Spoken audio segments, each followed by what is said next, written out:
Bem-vindos ao canal Audiobooks em PTBR. Se inscreva para fazer parte dessa comunidade. Torne-se membro e tenha acesso a benefícios exclusivos, como acesso antecipado aos vídeos. Dê um like nesse vídeo e comente o que achou. Muito obrigada e boa leitura. Livro Harry Potter e o Cálice de Fogo, lido por Camila Saboia. Capítulo 12. O Torneio Tribruxo. Os garotos passaram pelos portões, ladeados por estátuas de javalis alados. As carruagens subiram um imponente caminho oscilando perigosamente sob uma chuva que parecia estar virando tromba d'água. Curvando-se para a janela, Harry pôde ver Hogwarts se aproximando, suas numerosas janelas borradas e iluminadas por trás da cortina de chuva. Os relâmpagos ciscaram o céu no momento em que a carruagem parou diante das enormes portas de entrada de carvalho, a que se chegava por um lance de degraus de pedra. As pessoas que tinham tomado as carruagens anteriores já subiam correndo os degraus para entrar no castelo. Harry, Ron, Hermione e Neville saltaram da carruagem e correram escada acima também, só erguendo a cabeça quando já estavam seguros no cavernoso saguão de entrada iluminado por archotes, com sua magnífica escadaria de mármore. Caracoles! Exclamou Ron, sacudindo a cabeça e espalhando água para todos os lados. Se isso continuar assim, o lago vai transbordar. Tô todo molhado. Ah! Um grande balão vermelho e cheio de água caíra do teto na cabeça de Ron e estourara. Encharcado e resmungando, Ron cambaleou para o lado e esbarrou em Harry na hora em que uma segunda bomba de água caiu. Errando Hermione por um triz, ela estourou aos pés de Harry, espirrando água gelada por cima dos tênis e das meias do garoto. As pessoas em volta soltaram gritinhos e começaram a se empurrar, procurando sair da linha de tiro. Harry olhou para o alto e viu, flutuando 6 metros acima, Pirraça, o Poltergeist, um homenzinho de chapéu em forma de sino e gravata borboleta cor de laranja, o rosto largo e malicioso contorcendo-se de concentração para tornar a fazer mira. Pirraça! Berrou uma voz zangada. Pirraça, desça já aqui! Agora! A professora Minerva McGonagall, subdiretora da escola e diretora da Grifinória, saiu correndo do salão principal. A professora escorregou no chão molhado e agarrou Hermione pelo pescoço para evitar cair. Ai, desculpe, senhorita Granger. Tudo bem, professora, ofegou Hermione, massageando a garganta. Pirraça, desça aqui agora! Bradou ela, ajeitando o chapéu cônico e olhando feio pelos óculos de aros quadrados. Não tô fazendo nada! Gargalhou Pirraça, disparando uma bomba de água contra várias garotas do 5º ano, que gritaram e mergulharam no salão principal. Já molharam as calças, foi? Ih, que inconvenientes! Ih! E mirou mais uma bomba em um grupo de alunos do 2º ano que tinha acabado de chegar. Vou chamar o diretor! Ameaçou a professora Minerva. Estou lhe avisando, Pirraça! Pirraça estirou a língua, jogou a última de suas bombas de água para o alto e disparou pela escada de mármore acima, gargalhando feito louco. Bom, vamos andando então, disse a professora, em tom eficiente para os alunos molhados. Para o salão principal, vamos! Harry, Ron e Hermione escorregaram pelo saguão de entrada e pelas portas de folhas duplas à direita. Ron, furioso, resmungando entre os dentes ao afastar os cabelos, que escorriam água para longe do rosto. O salão principal tinha um aspecto esplêndido de sempre, decorado para a festa de abertura do ano letivo. Pratos e taças de ouro refulgiam à luz de centenas e centenas de velas que flutuavam no ar sobre as mesas. As 4 mesas das casas estavam cheias de alunos que falavam sem parar. No fundo do salão, os professores e outros funcionários sentavam-se a uma 5ª mesa, de frente para os estudantes. Estava muito mais quente ali. Harry, Ron e Hermione passaram pela mesa dos alunos da Sonserina, Corvinal e Lufa-Lufa e se sentaram com os colegas da Grifinória no extremo do salão, ao lado de Nick quase sem cabeça, o fantasma de sua casa. Branco pérola e semi-transparente, Nick estava vestido essa noite com o gibão de sempre e uma gola de rufos particularmente grande, que servia ao duplo propósito de parecer bem festiva e garantir que sua cabeça não balançasse demais no pescoço parcialmente decepado. Boa noite, disse ele aos garotos. Para quem? Perguntou Harry, descalçando os tênis e despejando a água que se acumulara dentro. Espero que andem depressa com a seleção, eu tô faminto. A seleção dos novos alunos por casas era realizada no início de cada ano letivo, mas por uma infeliz combinação de circunstâncias, Harry não estivera presente a nenhuma desde a dele mesmo. Estava ansioso para assisti-la. Nesse instante, uma voz excitada e ofegante chamou-o mais adiante à mesa. Oi, Harry! Era Colin Creevy, um aluno do terceiro ano, para quem Harry era uma espécie de herói. Oi, Colin, cumprimentou Harry cauteloso. Harry, adivinha só! Adivinha só, Harry! Meu irmão está começando! Meu irmão Dennis! Que bom! Disse Harry. Ele está realmente animado, continuou Colin, praticamente dando pulos na cadeira. Espero que fique na Grifinória. Cruza os dedos, hein, Harry? Claro, disse Harry, e tornou a se virar para Hermione, Ron e Nick quase sem cabeça. Irmãos e irmãs geralmente vão para a mesma casa, não é? Estava pensando nos Weasley, todos os 7 alunos da Grifinória.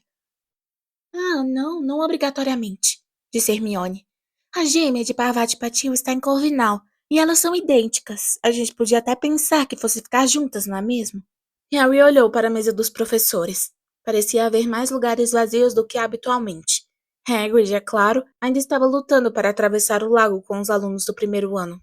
A professora McGonagall provavelmente estava supervisionando a secagem do piso do saguão de entrada, mas havia ainda outra cadeira de ser ocupada, e ele não conseguia atinar quem mais devia estar faltando. Onde é que está o novo professor de defesa contra as artes das trevas? Perguntou Hermione, que também estava olhando para os professores. Os garotos não tinham tido nenhum professor de defesa contra as artes das trevas que durasse mais de 3 trimestres. O favorito de Harry fora, de longe, o professor Lupin, que se demitira no ano anterior. Seu olhar percorreu a mesa dos professores. Decididamente não havia nenhuma cara nova. Quem sabe não conseguiram ninguém, sugeriu Hermione, ansiosa. Harry examinou os ocupantes da mesa com mais atenção. O minúsculo professor Flitwick, professor de feitiços, estava sentado em uma alta pilha de almofadas ao lado da professora Sprout, a mestra de herbologia, usando um chapéu enviesado sobre os cabelos grisalhos e esvoaçantes. Conversava com a professora Sinistra, do departamento de astronomia.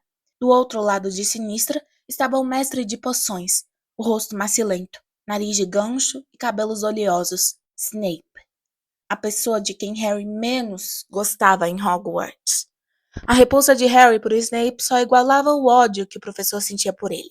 Um ódio que tinha, se é que isso era possível, se intensificado no ano anterior, quando o garoto ajudara Sirius a fugir bem debaixo do nariz exageradamente grande de Snape. Ele e Sirius eram inimigos desde os tempos de escola. Do outro lado de Snape havia um lugar vago, que Harry achou que devia ser o da professora McGonagall.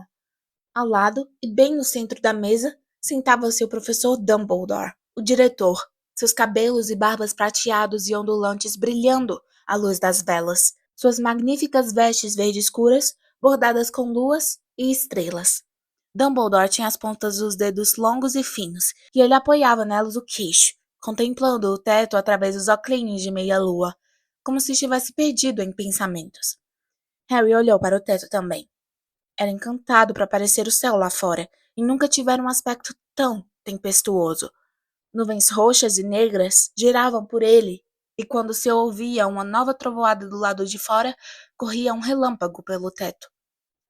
Ah, anda logo! Gemeu Ron ao lado de Harry. Eu seria capaz de devorar um hipogrifo. As palavras mal tinham saído de sua boca, e as portas do salão principal se abriram e fez-se silêncio.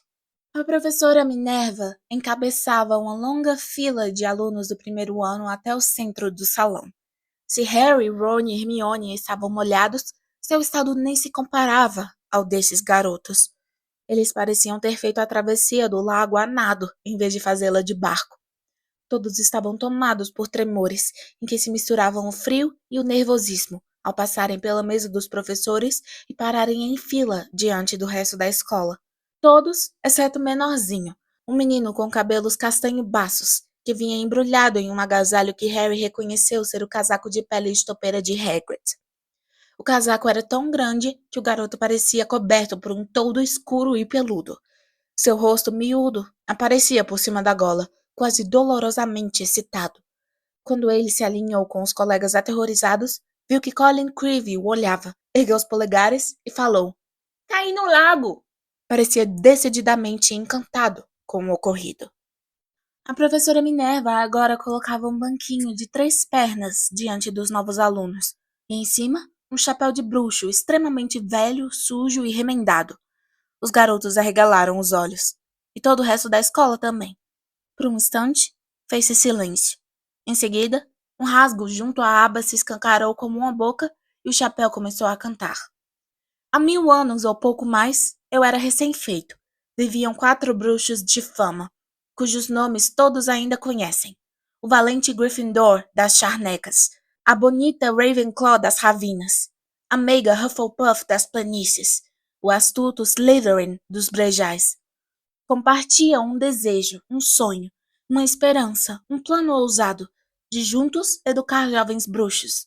Assim começou a escola de Hogwarts. Cada um desses 4 fundadores formou sua própria casa, pois cada valorizava virtude vária nos jovens que pretendiam formar. Para Gryffindor, os valentes eram prezados acima de todo o resto. Para Ravenclaw, os mais inteligentes seriam sempre os superiores. Para Hufflepuff, os aplicados eram os merecedores de admissão. E Slytherin, mais sedento de poder, amava aqueles de grande ambição.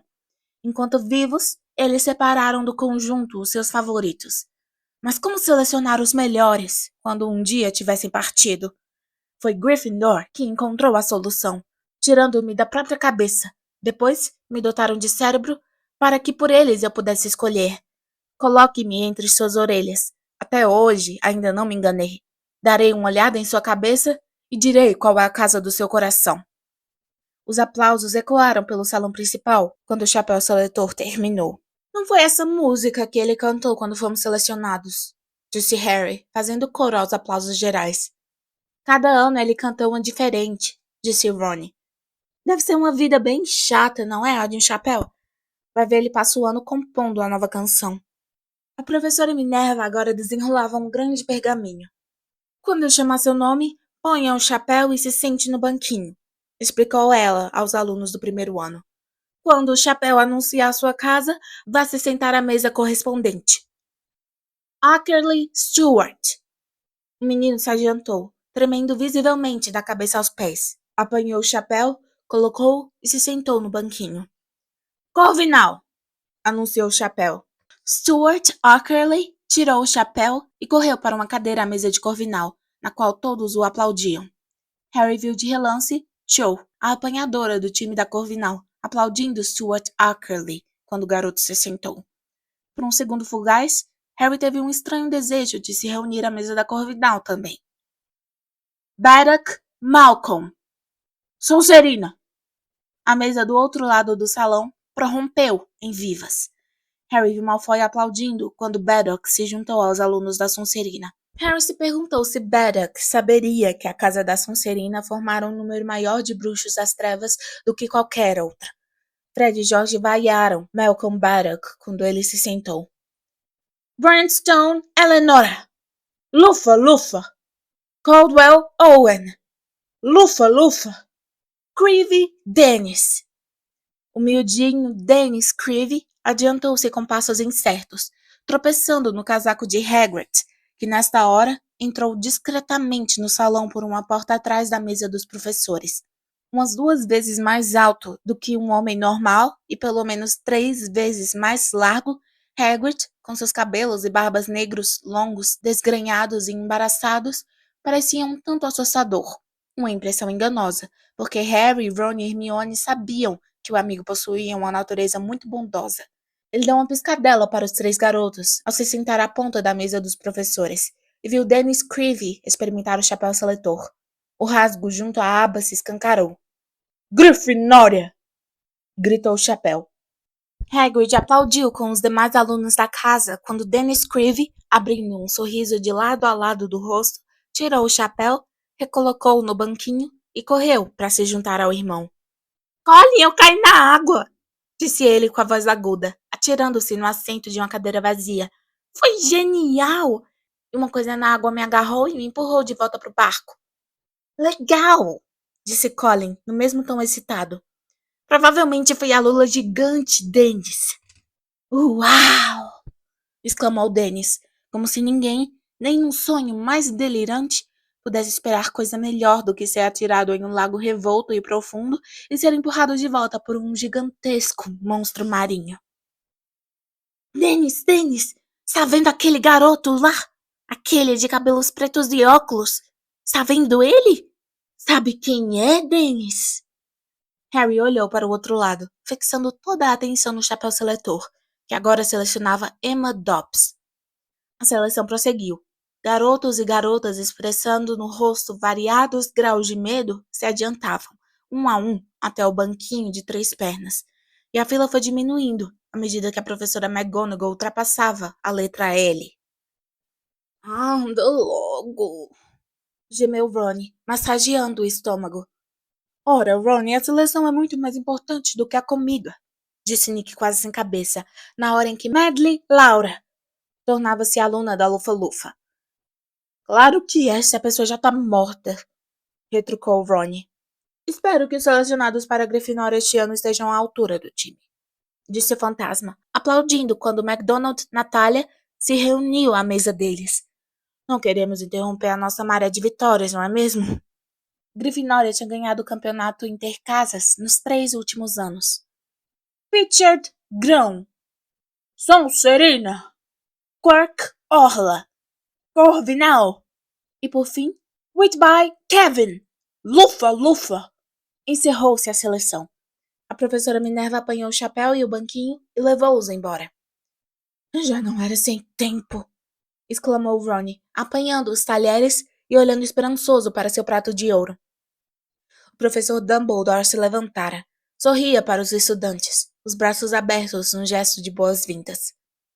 Só tenho 2 palavras para lhes dizer, disse ele, sua voz grave e ecoando pelo salão. Bom apetite.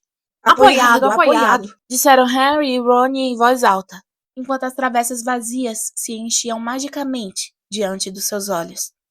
Nick, quase sem cabeça, ficou observando tristemente Harry, Ron e Hermione encherem os pratos. Agora sim, disse Ron, com a boca cheia de purê de batatas. Vocês têm sorte de que haja uma festa essa noite, sabe? Disse Nick, quase sem cabeça. Hoje cedo tivemos problemas na cozinha. Por quê? O que aconteceu?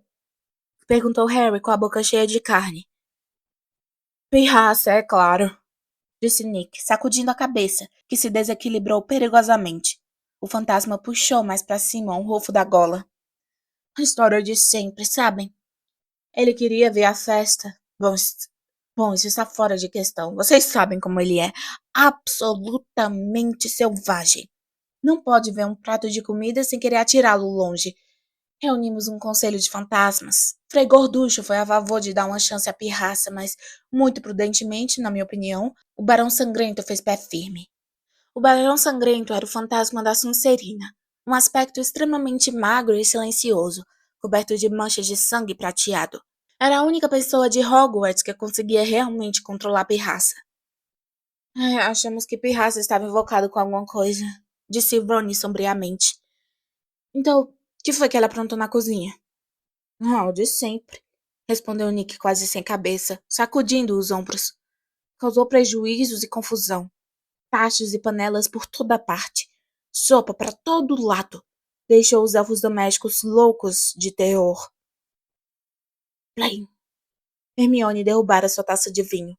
O suco de abóbora escorreu pela mesa, manchando de laranja mais de 1 metro de linho branco, mas nem se importou. Tem elfos domésticos aqui? Perguntou, encarando Nick quase sem cabeça com expressão de horror.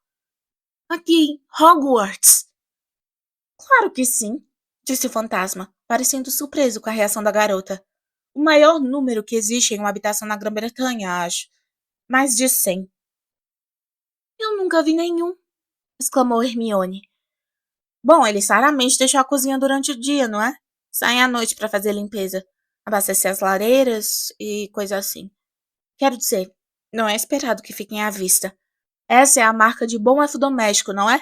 Que não se saiba que ele existe. Hermione ficou olhando o fantasma. Mas eles recebem salário? Perguntou ela. Tem férias, não tem? Licença médica, aposentadoria e todo o resto?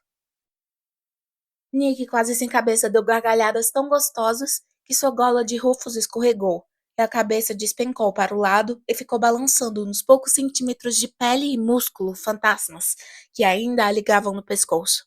Licença para tratamento médico e aposentadoria? Repetiu ele, puxando a cabeça de volta aos ombros e prendendo-a mais uma vez com a gola. Elfos domésticos não querem licenças nem aposentadorias. Hermione olhou para o prato de comida em que mal tocara, juntou os talheres e afastou-o. Ora, vamos, Hermione, disse Ron, cuspindo sem querer fragmentos de pudim de carne em Harry. Opa, desculpe, Harry. E engoliu. Você não vai arranjar licenças para eles deixando de comer. Trabalho escravo, disse a garota, respirando com força pelo nariz. Foi isso que preparou esse jantar. Trabalho escravo. E recusou-se a continuar a comer. A chuva ainda batucava com força nas janelas altas e escuras. Mais uma trovoada sacudiu as vidraças e o céu tempestuoso relampejou, iluminando os pratos de ouro quando os restos do primeiro prato desapareceram e foram substituídos instantaneamente por sobremesas. Tortas de caramelo, Mione! Exclamou Ron, abanando intencionalmente o cheiro da sobremesa para os lados da amiga. Pudim de groselhas, olha! Bolo de chocolate recheado! Mas Hermione lhe lançou um olhar tão parecido com o que a professora McGonagall costumava dar que o garoto desistiu. Quando as sobremesas também tinham sido destruídas e as últimas migalhas desaparecidas dos pratos, deixando-os limpos e brilhantes, Alvo Dumbledore tornou a se levantar.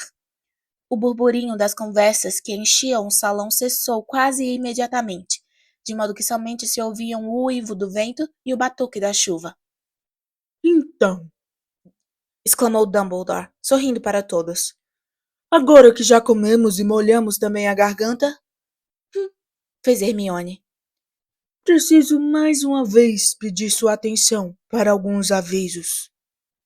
O Sr. Filch, o zelador, me pediu para avisá-los de que a lista dos objetos proibidos no interior do castelo este ano cresceu, passando a incluir ioiôs berrantes, frisbees dentados e bumerangues de repetição.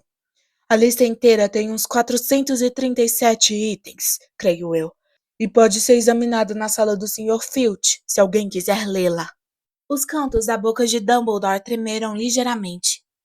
Ele continuou. Como sempre, eu gostaria de lembrar a todos que a floresta que faz parte da nossa propriedade é proibida a todos os alunos, e o povoado de Hogsmeade, aqueles que ainda não chegaram à terceira série.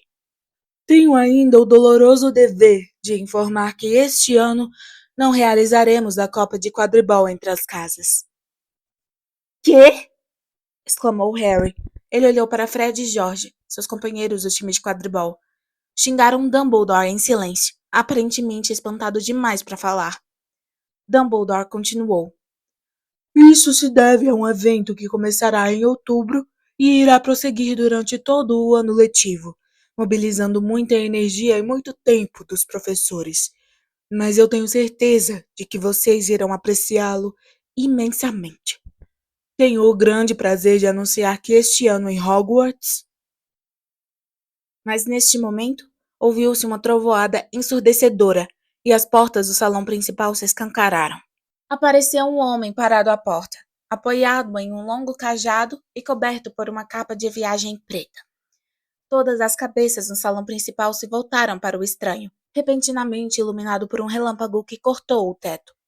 Ele baixou o capuz, sacudiu uma longa juba de cabelos grisalhos ainda escuros e começou a caminhar em direção à mesa dos professores.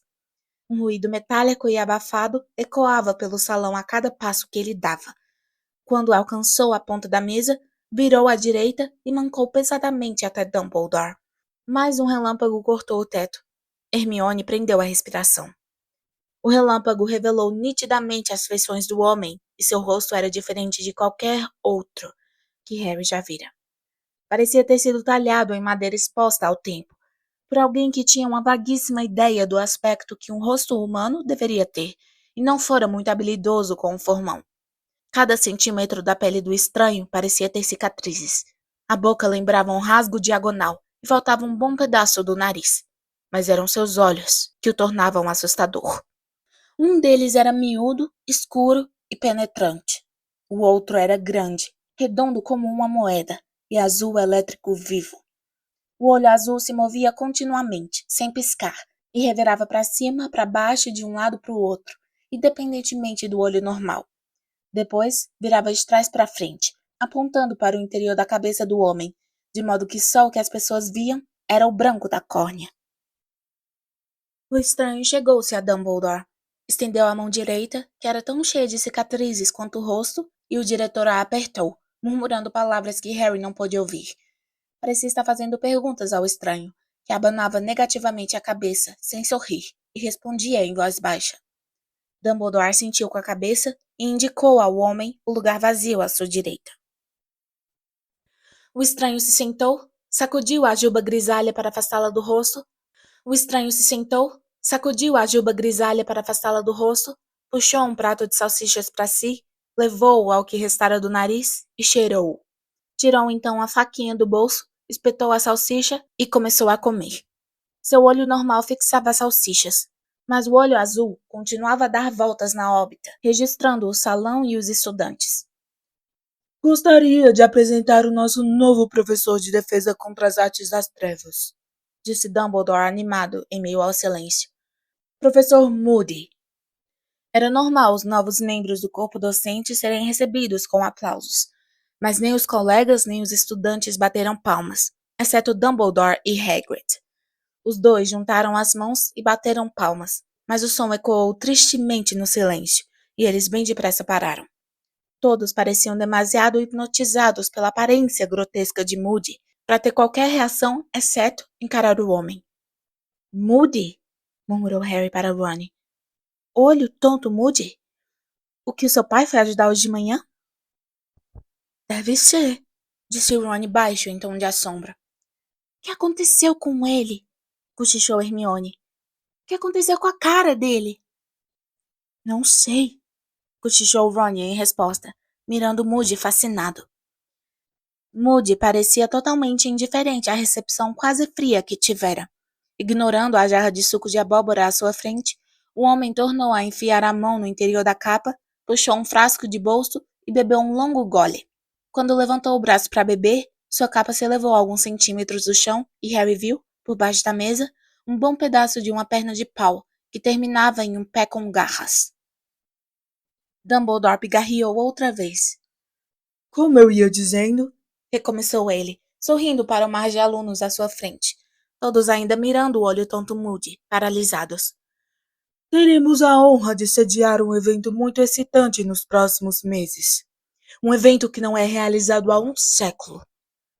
Tenho um enorme prazer de informar que este ano realizaremos o torneio Tribruxo em Hogwarts. O senhor está brincando! Exclamou em voz alta Fred Weasley.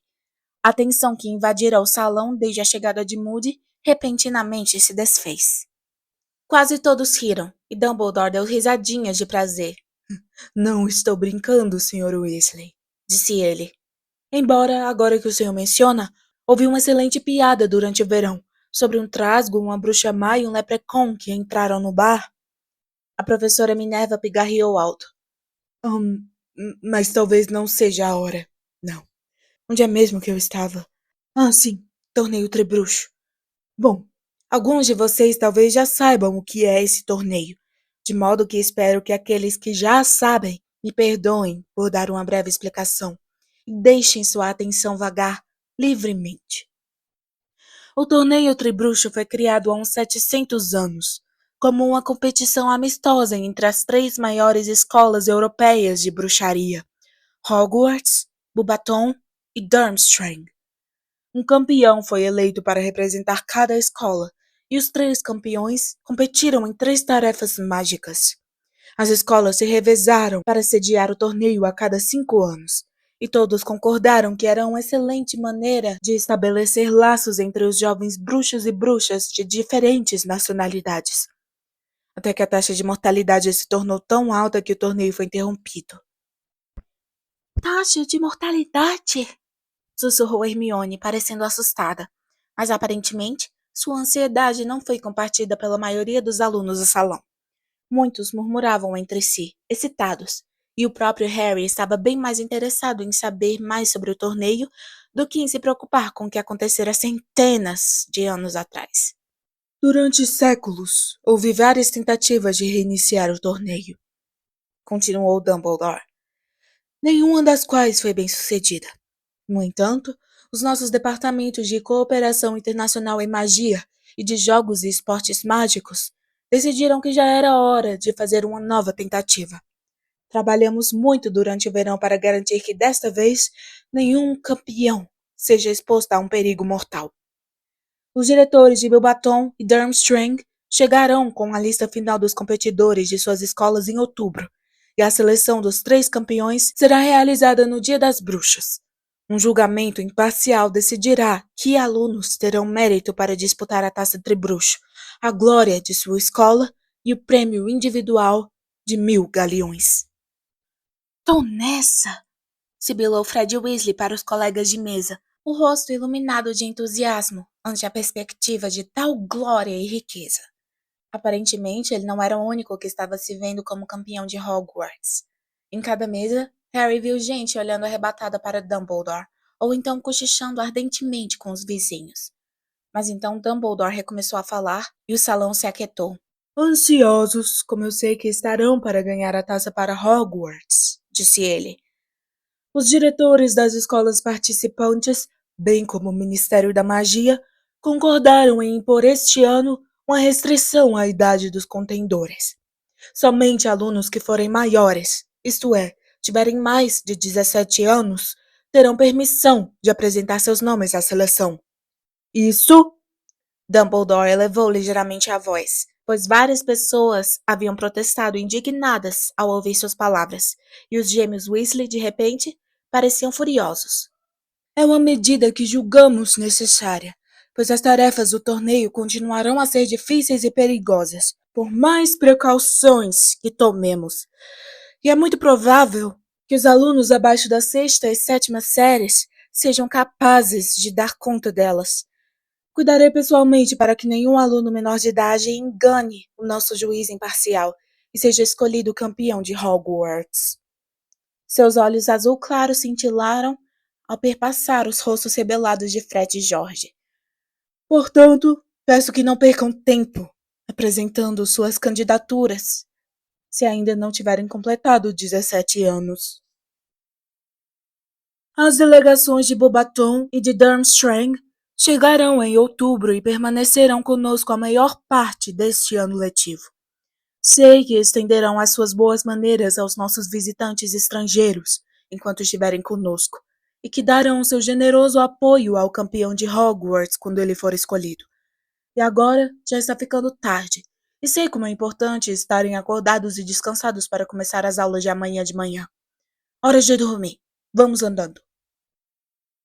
Dumbledore tornou a se sentar e virou-se para falar com o olho tonto Moody. Ouviu-se um estardalhaço de cadeiras batendo e se arrastando quando os alunos se levantaram para sair como um enxame em direção às portas de entrada do salão principal. Não podem fazer isso com a gente, reclamou George Weasley, que não se reunira aos colegas que se dirigiam às portas, mas continuava parado olhando de cara empurrada para Dumbledore. Vamos fazer 17 anos em abril. Por que não podemos tentar? Não vão me impedir de me inscrever, disse Fred teimoso, também amarrando a cara para a mesa principal. Os campeões vão fazer todos os tipos de coisa que normalmente nunca podemos fazer. Em 1000 galeões de prêmio. Disse Ron, um olhar distante no rosto. 1000 galeões. Vamos, disse Hermione. Vamos ser os únicos a ficar aqui se você não se mexer. Harry, Ron, Hermione, Fred e George saíram para o saguão de entrada, os gêmeos discutindo as maneiras pelas quais Dumbledore poderia impedir os menores de 17 anos de se inscreverem no torneio. Quem é esse juiz imparcial que vai decidir quem são os campeões? Perguntou Harry. Sei lá, disse Fred. Mas é ele a que temos que enganar. Acho que umas gotas de poções para envelhecer talvez resolvam, George. Mas Dumbledore sabe que vocês são menores, ponderou Ron. Mas não é ele que decide o campeão, é? Perguntou Fred astutamente. Estou achando que quando esse juiz souber quem quer entrar, ele vai escolher o melhor de cada escola, sem se importar com a idade do campeão. Dumbledore está tentando impedir a gente de se inscrever. Mas teve pessoas que morreram, disse Hermione com a voz preocupada, enquanto passavam por uma porta escondida atrás de uma tapeçaria para subir outra escada ainda mais estreita. Disse Fred levianamente. Mas isso foi há muitos anos, não é? Em todo caso, onde é que está a graça se não houver um pouco de risco? Ei, Ron, e se descobrirmos como contornar Dumbledore? Já imaginou a gente se inscrevendo? O que é que você acha? Perguntou Ron a Harry. Seria legal, não seria? Mas suponho que eles queiram alguém mais velho? Não sei se já aprendemos o suficiente.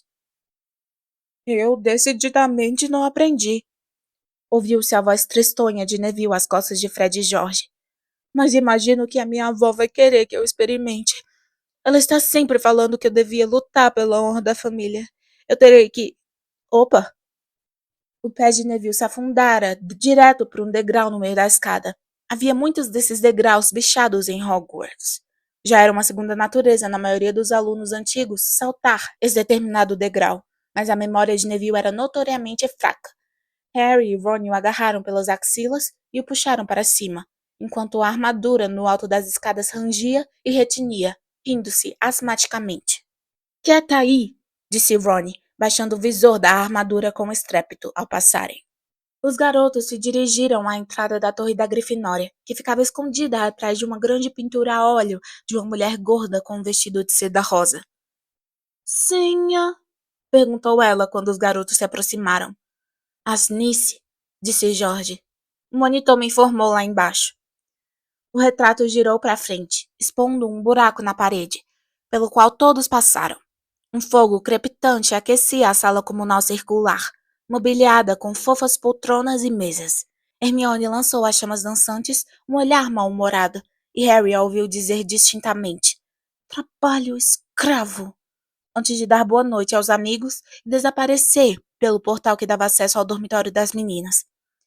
Harry, Ron e Neville subiram a última escada em espiral para chegar ao próprio dormitório, que ficava situado no alto da torre. As camas de colunas com cortinados vermelho escuros estavam encostadas às paredes, cada uma com um malão do dono aos pés. Dino e Simas já estavam se deitando. Simas pregara sua roseta da Irlanda na cabeceira da cama e Dino asfixara um pôster de Victor Krum em cima da mesa de cabeceira. Seu velho pôster do time de futebol de West Ham estava pendurado ao lado do novo. Biruta, suspirou Ron, sacudindo as cabeças para os jogadores de futebol completamente imóveis. Harry, Ron e Neville vestiram os pijamas e se enfiaram em suas camas. Alguém, um elfo doméstico com certeza, colocara esquentadores entre os lençóis. Era extremamente confortável ficar ali deitado na cama, escutando a tempestade rugir lá fora. Eu tentaria, sabe? Disse Ron, sonolento no escuro. Se Fred e George descobrissem como... O torneio. Nunca se sabe, né? Imagino que não. Harry se virou na cama, uma série de imagens novas e fascinantes se formando em sua cabeça. Ele enganara o juiz imparcial, fazendo-o acreditar que tinha 17 anos. Tornara-se campeão de Hogwarts. Estava em pé nos jardins, os braços erguidos em triunfo diante de toda a escola, que o aplaudia e gritava. Ele acabara de ganhar o torneio tribruxo. O rosto de Cho se destacava claramente na multidão difusa, o rosto radiado de admiração. Harry sorriu para o travesseiro, excepcionalmente contente de que Ron não pudesse ver o que ele via.